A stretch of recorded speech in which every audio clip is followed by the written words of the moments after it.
My dad died unexpectedly.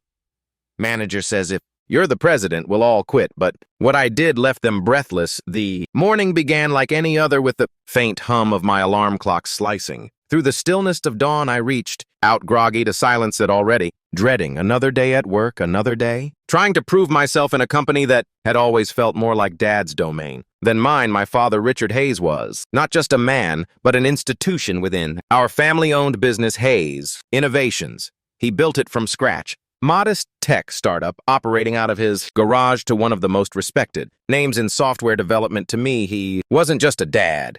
He was my hero, my mentor, and sometimes even my biggest critic, and now he was gone. I remember sitting on the cold hospital chair staring blankly at the floor as if hoping for some divine intervention to rewrite reality. The doctor's words echoed holly in my ears, massive heart. Attack, no warning, no time to say goodbye. Just gone in an instant, everything changed. Not only did I lose the person who shaped every part of my life, but I also inherited his legacy and all the weight that came with it. By noon, news spread throughout the office faster than wildfire. Whispers filled the corridors, punctuated by sympathetic glances cast my way. It didn't take long before they called an emergency meeting in the boardroom, the same room where Dad used to sit confidently at the head of the table, commanding respect without ever raising his voice. Now I stood there, awkwardly feeling small under their collective gaze. They were waiting for answers, waiting for leadership, waiting for something, but what could I possibly offer? I wasn't ready for this. Listen. Greg, the senior manager, finally broke the tense silence. His tone was clipped, almost accusatory. We need clarity here. Who's going to lead us moving forward? Before anyone else could respond, Sarah, one of the project managers, chimed in, nervously. Well, technically Emma is next in line, right? She's Richard's daughter. A murmur rippled through the room, growing louder until Greg slammed his fist against the polished oak table. Absolutely not, he barked, standing abruptly. If she thinks she can waltz in here and call herself president after years of being nothing more than Richard Shadow, then we might as well pack up and leave now. None of us signed up for this kind of amateur hour. His words hit me like a punch to the gut. Amateur hour. That's how they saw me. A wave of anger surged inside me, hot and sharp, but beneath it lay something deeper, an ache, so profound it threatened to swallow me whole. How dare he dismiss me like that? Didn't he know how much I loved this company, how much I'd sacrificed for it? But instead of lashing out, I forced myself to breathe deeply, clutching the edge of the table for support. You want to quit?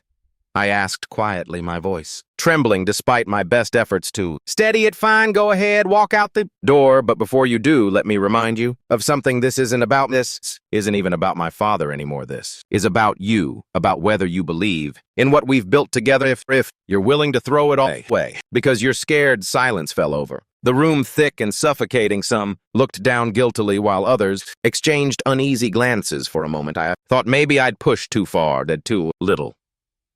Then Greg crossed his arms defiantly and leaned back in his chair. Prove it, he challenged.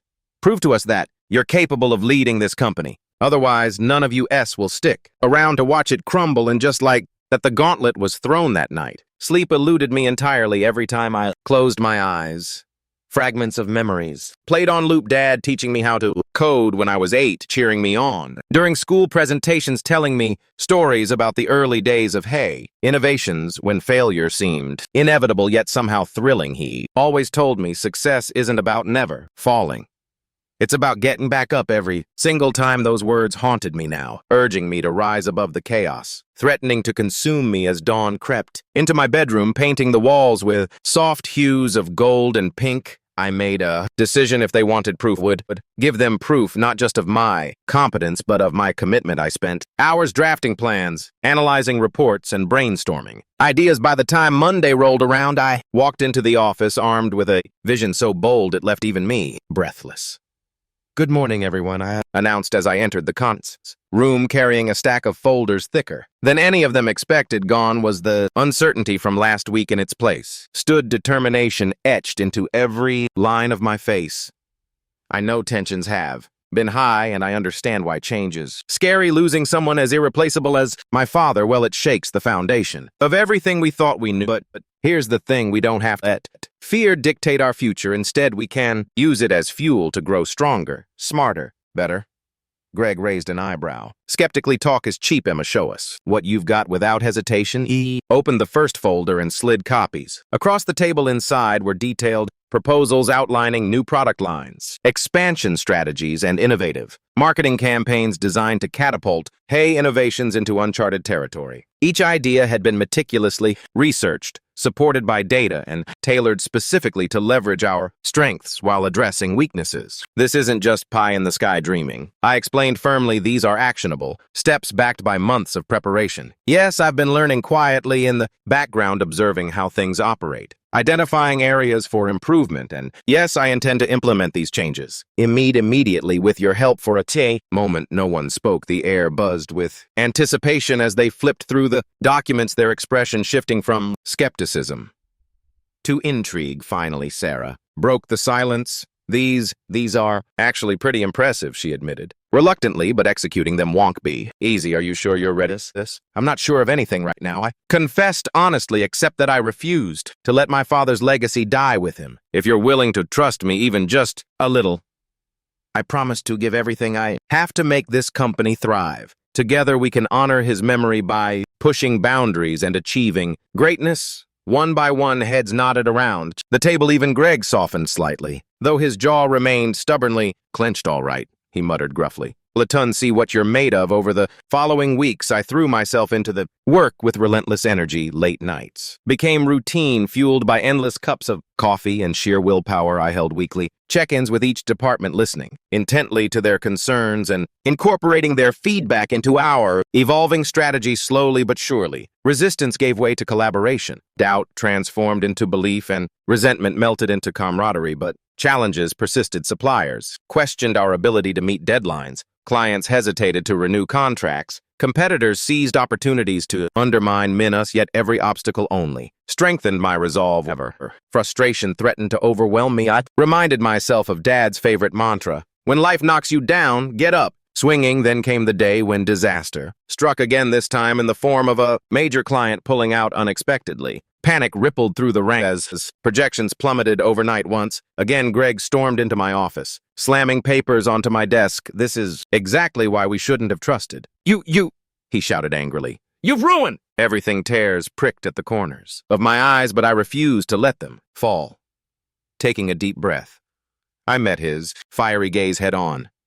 No, Greg, you're wrong. This isn't failure, it's redirection. Watch me turn this around. And so with gritted teeth and unwavering determination, I devised a daring plan to win back not only that client, but also others who had begun slipping away. It involved risks, huge ones, but calculated risks nonetheless. As I presented the proposal to the team, their initial skepticism morphed into cautious optimism. Perhaps, just perhaps, we stood a chance. After all, what happened next would test us beyond anything we'd faced before and redefine what it truly meant to be a leader. The days that followed were a blur of sleepless nights, endless phone calls, and countless cups of coffee. I knew the stakes were higher than ever. If this plan failed, it wouldn't just be my credibility on the line, it would be the future of Hay Innovations itself. The weight of responsibility pressed down on me like an invisible hand, but instead of letting it crush me, I used it to fuel my resolve. My strategy was audacious, perhaps even reckless by some standards. It involved pivoting our flagship product, a software suite designed for small businesses, into something entirely new, a modular platform tailored to enterprise-level clients. This wasn't just a tweak. It was a complete overhaul, requiring us to re-engineer core functionalities, expand server capacity, and build integrations with systems we'd never touched before. But there was no time for hesitation. Every hour wasted meant another client slipping through our fingers. I gathered the team in the boardroom once more, sprout blueprints, flowcharts, and timelines across the table. This is our Hail Mary,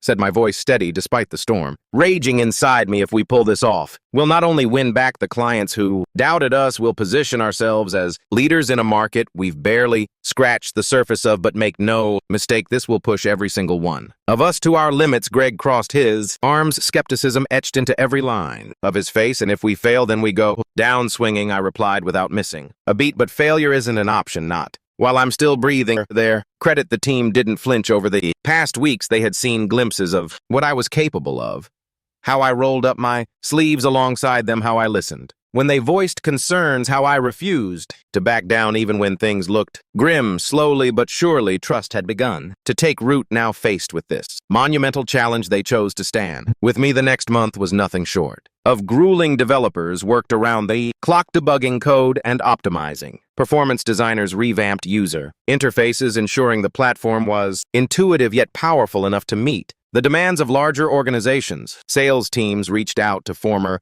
clients, pitching the upcoming changes and securing tentative commitments. Meanwhile, I juggled meetings, negotiations, and crisis management, often collapsing into bed long after midnight, only to rise again at dawn. There were moments when doubt crept in, whispering cruel truths about how impossible this task truly was. One particularly brutal evening, after hours spent troubleshooting a critical that threatened to derail the entire project, I found myself alone in the office, staring blankly at lines of code on my monitor. My eyes burned from exhaustion and my body ached from sitting hunched over for too long. For the first time since taking over, I allowed myself to cry silent, tears streaming down my cheeks as the enormity of everything hit me all at once. Dad's absence felt sharper than ever in those quiet, lonely hours. How many times had he sat in this very chair, wrestling with problems far greater than mine? Had he ever doubted himself, or did he always know exactly what to do? As if summoned by my thoughts, memories of him flooded my mind, his laughter echoing through the holes during late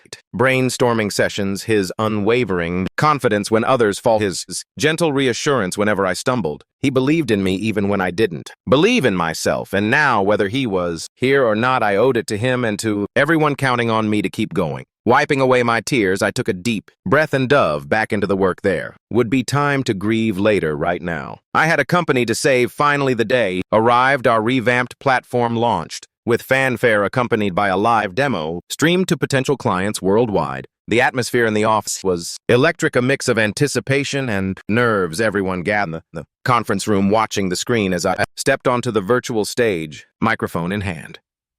"Good morning," I began, my voice trembling slightly but growing stronger with each word. "Today marks a new chapter for Hays Innovations, not just as a company, but as a community, united by innovation, resilience, and purpose. What you're about to see represents months of hard work, sacrifice, and collaboration. It's more than just software. It's a promise to deliver solutions that empower your businesses to thrive in an ever-changing world." Behind me, the presentation unfolded seamlessly, showcasing sleek designs, advanced features, and real-time demonstrations of the platform's capabilities. As I spoke, I could feel the energy shift, not just in the room, but among the audience tuning in remotely. Questions poured in during the Q&A session, eager and engaged. By the end of the presentation, several high-profile clients had already expressed interest in signing contracts. When I returned to the office, the team erupted into applause. Some cheered, others hugged, and a few wiped away tears of relief and pride. Even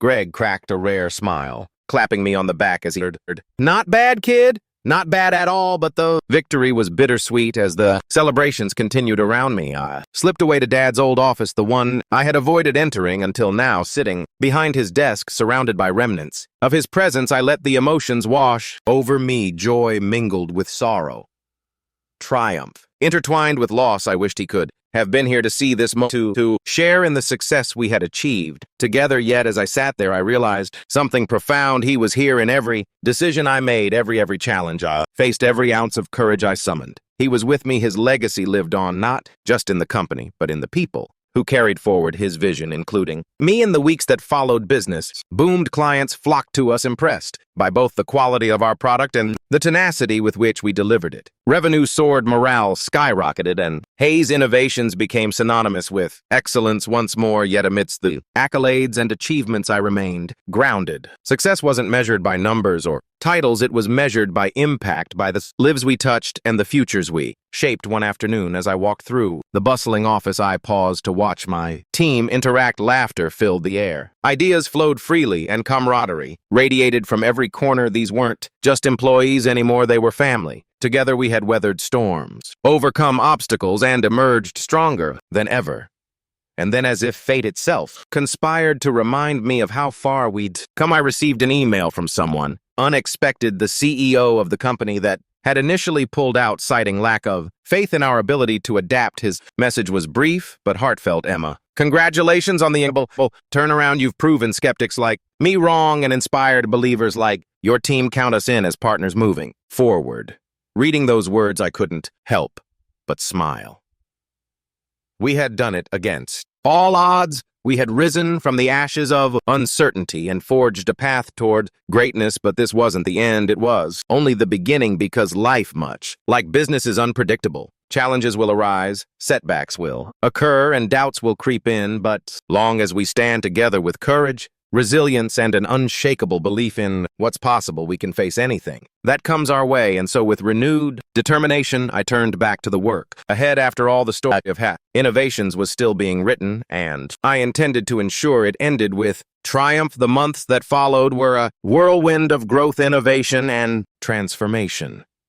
Hays Innovations wasn't just surviving anymore, it was thriving. Our revamped platform became the gold standard in enterprise software. Solutions earning accolades from industry leaders and securing partnerships with some of the biggest names in tech. Clients who had once doubted us now praised our adaptability, and vision investors clamored to be part of our journey, and media outlets hailed us as a beacon of resilience in an ever-evolving market. But for me, the true measure of success wasn't found in headlines or balance sheets. It was in the quiet moments. The late night brainstorming sessions where creativity sparked like wildfire, the spontaneous celebrations when milestones were reached, the heartfelt thank yous from team members who felt valued and empowered. These were the threads that wove together the fabric of something greater than any one person, a shared legacy. Greg, once my fiercest critic, became one of my most trusted allies. His initial skepticism had given way to admiration, not because I had proven him wrong, but because he saw firsthand how much I cared, not just about the company, but about the people within it. One evening, as we wrapped up a particularly grueling project, he leaned back in his chair and sighed. "You know," he said thoughtfully, "your dad would have been proud." I smiled, softly, feeling a lump rise in my throat. "Thanks, Greg. That means more than you know." As the first anniversary of Dad's passing approached, I found myself reflecting on everything that had transpired since that fateful day. So much had changed, not just externally, but internally. I was no longer the same woman who had walked into that boardroom trembling under the weight of expectations and grief. I had grown stronger, wiser, and more resilient, and yet there were still days when the absence of his voice, a guiding force I had relied on for so long, felt unbearable. To honor his memory, I decided to host a special event at the office, a day dedicated to celebrating not only what we had achieved, but also the values Dad instilled in all of us. We transformed the main conference room into a tribute space, filling it with photos, MOS, and stories from employees about how Richard Hays had impacted their lives. Some recalled his mentorship, others his humor, and many his unwavering belief in their potential.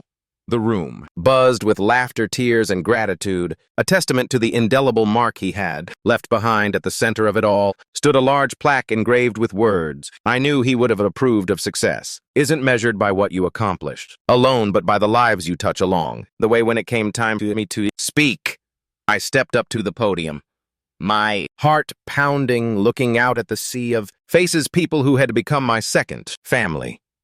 I took a deep breath and began. "A year ago, I stood before you, unsure of whether I could fill the shoe of the man who meant so much to all of us. To be honest, I'm still not sure I can, but what I've come to realize is that I don't have to, because my father's legacy doesn't live in one person, it lives in all of us, in the work we do, the care we show each other, and the dreams we dare to chase." Tears glistened in the eyes of those gathered, but so did smiles. For the first time in a long time, I didn't feel the sharp sting of loss quite so acutely. Instead, I felt surrounded by love, by purpose, by hope. In the years that followed, Hays Innovations continued to soar. We expanded, globally launched groundbreaking products, and fostered a culture rooted in collaboration and innovation. Yet even as we reached new heights, I never lost sight of why we started this journey in the first place: to honor a man who believed in the power of possibility. On the 5th anniversary of Dad's passing, I returned to the hospital where it had all begun. Standing outside the building, I clutched a small envelope containing a letter I had written to him, a letter with gratitude, memories, and promises kept. As I released it into the wind, watching it flutter away like a bird taking flight, whispered thank you, Dad, for everything, and then turning toward the horizon, I walked away, not with sadness, but with peace, because while endings are, inevitable legacies endure, and ours was just beginning.